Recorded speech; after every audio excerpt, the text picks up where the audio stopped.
안녕하세요. 아포입니다. 자, 오늘은 요즘 부동산에 조금만 관심 있으시면은 아주 지금 화두가 되고 있는 박주민 의원의 주택임대차 보호법 개정안에 대해서 살펴보려고 합니다. 사실 좀 이번 안을 갖다가 여러분들께 설명드리기에 앞서 너무나도 안타깝습니다. 지금 언론에서 이 개정안을 갖다가 다루는 수준이나 아니면 야당에서 지금 이 개정안에 대해서 뭐라고 이야기해야 되는데 이걸 얘기할 수 있는 국회의원이 야당에 없다는 거 너무나도 참 안타까운 일이고요. 더욱이 부동산 전문가라고 하는 사람들은 전부 다 입에 지퍼를 쭉 잠그고 있습니다. 부동산 전문가라고 해서 다 전문가가 아니에요. 법을 볼 줄 아는 사람들. 그러니까 부동산 시장을 갖다가 아는 전문가는 일단 제 주변에는 그렇게 많지가 않습니다. 특히 유튜버 상에서는 찾아보기 어렵고요. 자, 이런 걸 갖다 여러분들께 정확하게 이야기해 줄 수 있는 사람, 그런 사람이 진짜 부동산 전문가인데 우리나라에 그런 부동산 전문가들이 지금 입에 지퍼를 잠그고 있다. 그래서 지금 이번 방송을 갖다가 준비했습니다. 자, 그럼 박주민 의원이 발의한 주택임대차보호법 개정안, 이 부분에 대해서 아주 깊게 심도 깊게 다뤄볼 건데요. 여기에서 오늘은 일단 일부로 해서 방송을 진행할 겁니다. 박주민 의원이 지금 입법 발의한 임대차 보호법 개정안이 지금 어떠한 취지를 가지고 발의를 했는데 이 취지 자체가 상당히 좀 오류가 너무 많아요. 그래서 오늘 방송에서는 이 오류를 갖다가 점검하고, 그리고 두 번째 방송에서는 직접 그 입법 발의한 내용들을 살펴보면서 이것이 지금 우리나라 대한민국 부동산 시장에 어떠한 영향을 미칠지에 대해서 살펴보는 시간을 마련해 보도록 하겠습니다. 자, 오늘 1부 방송 본격적으로 시작하도록 하고요. 이번 방송은 여러분들께서 정말 많이 시청해 주셔야 됩니다. 이거는 유주택자, 무주택자 전부 다 아주 중요한 내용이니까요. 여러분들께서 많이 공유해 주시면 진심으로 감사드리겠습니다. 자, 각설하고 오늘 방송 본격적으로 시작해 보겠습니다.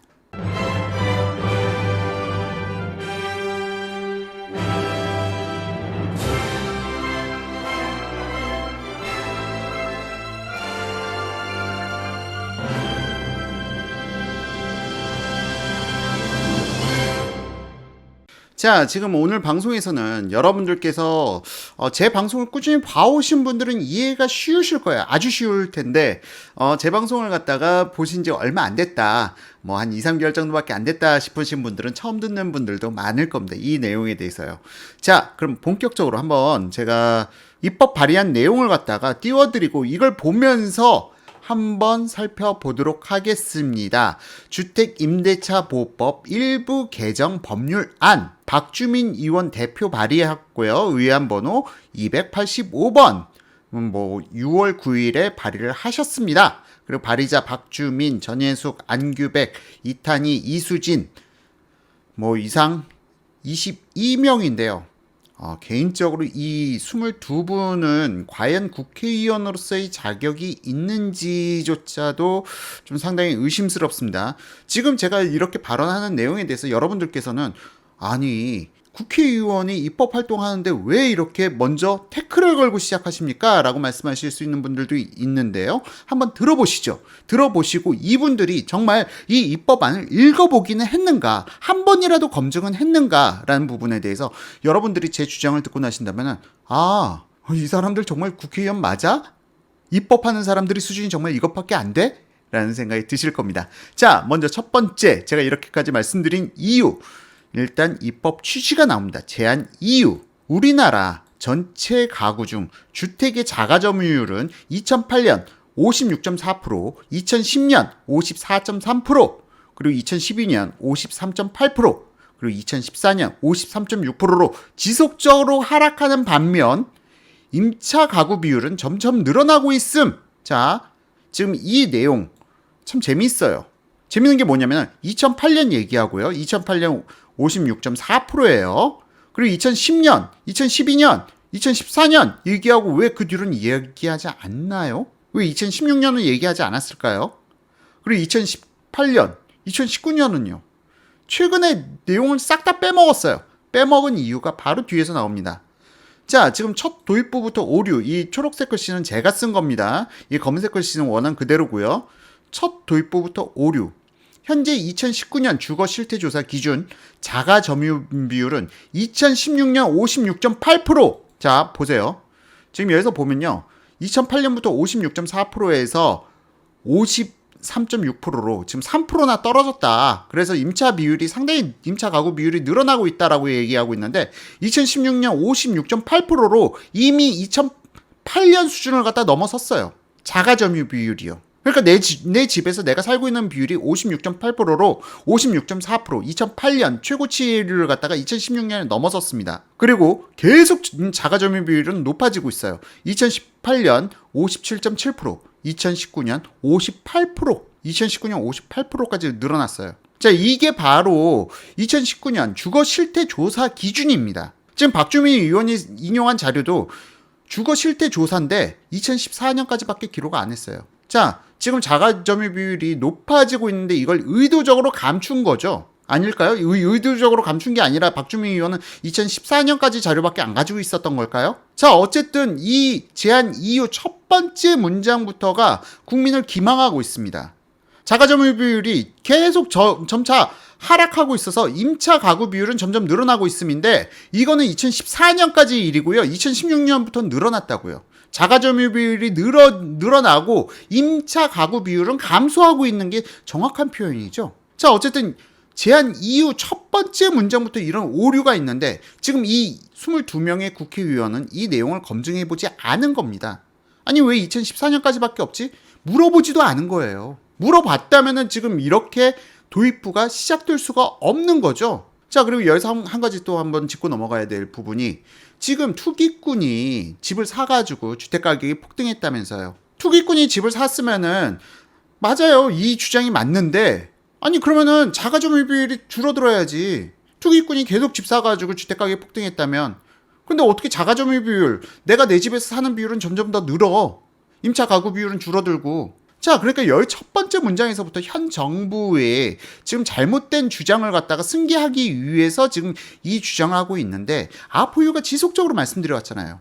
지금 주택가격 상승은 실수요자의 개입으로 인한 상승이지 투기꾼으로 인한 상승이 아니다. 지금 이게 여기 자가점유 비율에서 명확하게 드러나고 있는 부분인 겁니다. 자, 어쨌든 제한 처음 도입부부터 완전히 잘못된 도입을 갖다가 전개해 나가고 있죠. 그러다 보니까 이는 중산층 또는 높은 주택가격과 주거비 부담 문제로 심각한 위기를 겪고 있는 것을 증명함. 자, 지금 도입부가 지금 어긋나 버렸어요. 도입부 자체가 사실상 실제 자가점유 비율은 늘어나고 임대차 가구 비율은 감소하고 있는데 지금 이 말이 그럼 안 맞는 거죠. 그럼 지금 자가 보유 비율이 늘어나고 임차 가구가 감소하고 있는 것은 이는 중산층 또는 높은 주택가격이 아니었던 거죠. 적정한 주택가격이니까 사람들이 집을 산 거죠. 주거비 부담 문제로 심각한 위기를 겪고 있음을 증명함. 심각한 위기가 아니라는 게 돼버리는 거잖아요. 지금 벌써. 그렇지 않습니까? 자, 여기서부터 지금 어긋나 버렸어요. 뒤로 가면 더 재밌는 내용들 많이 나옵니다. 지금 너무 심심해 라고 생각하지 마시고요. 뒤에 보시면은 자, 또 계속 말이 안 되는 이야기들이 계속 전개되기 때문에 그래요.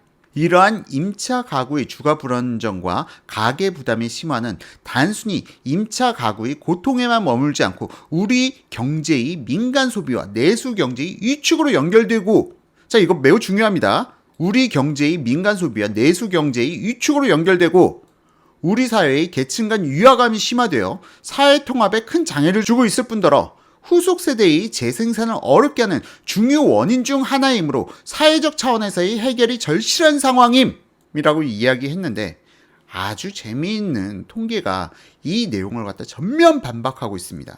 자, 그 통계 내용이 무엇인지 보면요. 이 푸른색 제가 쓴 글씨 대한민국은 OECD 국가 중 주거비 부담이 가장 적은 국가로 나타남. 참고 OECD Better Life Index 2018 자, 이걸 참조해 보게 되면요. 지금 우리나라의 주거비, 우리나라의 소득 대비 주거비는 1등 가장 낮은 수준으로 나타납니다. 지금 출처, 여기 지금 공개해 드렸으니까 이 출처를 따라가 보셔서 직접 이 자료 여러분들께서 확인해 보실 수가 있습니다. 우리나라는 소득 대비해서 주거 비율이 OECD 국가 중에서 가장 낮은 1등 국가이다. 1등 국가인데 2등과의 격차도 어마무지하게 커요. 우리나라는 주거비 부담이 상당히 작은 국가이다. 지금 우리나라 주택 가격 비싸, 나 주거비 부담 너무 높아라고 얘기하시지만 OECD 국가 중에서 우리나라가 가장 낮다. 그리고 우리나라에 방문한 외국인들이 한결같이 하는 말, 우리나라는 주거비 부담이 너무 낮다. 그래서 참 좋은 것 같다 라고 이야기하는 외국인들을 많이 접해보셨을 거예요. 자, 어쨌든 이 부분, 그러니까 지금 현재 이 주장도 다 무너지는 거예요. 우리의 민간 소비와 내수 경제의 위축으로 연결되고, 아니 우리나라가 전 세계에서 가장 소득 대비 주거비 부담이 낮은 국가인데 이걸로 인해서 민간 소비와 내수 경제의 위축이 된다라고 하면은 다른 OECD 국가들은 어쩌라는 겁니까? 자, 그러니까 이게 지금 이거는 주관적인 주장이죠. 매우 주관적인. 우리나라 우물 안의 개구리라고 할까요? 우물 안의 개구리가 뭐 하늘을 보면서 하늘은 저래 하고 아무리 설명해봤자 우물 밖으로 나와서 전체 하늘을 보지 못하고 그냥 뭐라고 해야 될까요? 너무 세계 부동산 정세에 대해서 모르고 하는 이야기다.